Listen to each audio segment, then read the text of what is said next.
Star Wars: The Old Republic is an MMORPG of science fiction origin.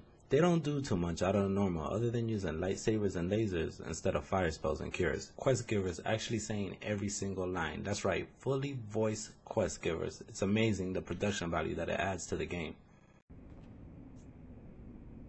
Thanks. That means a lot coming from a beautiful girl. You're cute. Just watch you don't get yourself killed. Star Wars: The Old Republic starts off by giving you an option of being part of the dark or light side of the Force. This review is based off being a Sith for the Empire. The quests are really dark and downright evil. Being able to choose what your character wants to say back like in other BioWare games is implemented well in the Old Republic. There aren't too many races to choose from, but the character customization is up to par for what you would expect for a high-dollar MMORPG.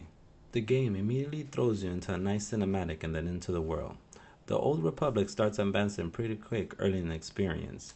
You also start to level with a companion, which is one of many that tag along on your quest for dominance. The companion system works very well in this game, and they are actually worth having around. At level 10, you travel to a Starfleet and start experiencing the universe rather than just one world.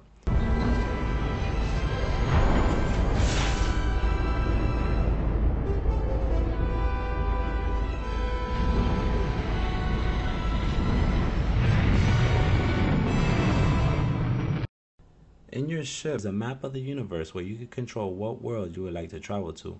Worlds in this game are the equivalent of zones in other games. You can also choose to do space missions, which do give a nice break to the grind of questing and leveling. The space missions aren't that interesting, but are well enough to be enjoyable. At level 25, you get your mount, which is something like a power racer, and allows gamers to go 90% faster than normal speed. There is a quick travel system that allows you to port to any quest hub or town in your zone every 30 minutes. The two items make traveling through the game a lot more manageable.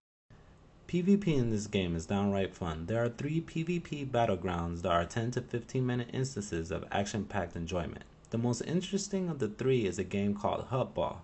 It kind of reminds me of American Gladiators, the old show that used to play on TV. There is also a zone for a level 50 player that is dedicated for open world PvP called Ilum. At its current state, it's not working as intended, but is being worked on.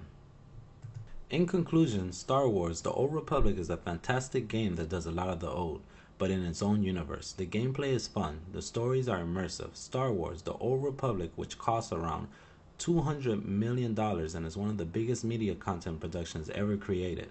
If you are not a Star Wars fan but like to play online RPG games, you should definitely jump on this ship. It's a fresh experience to play a huge RPG in a science fiction universe.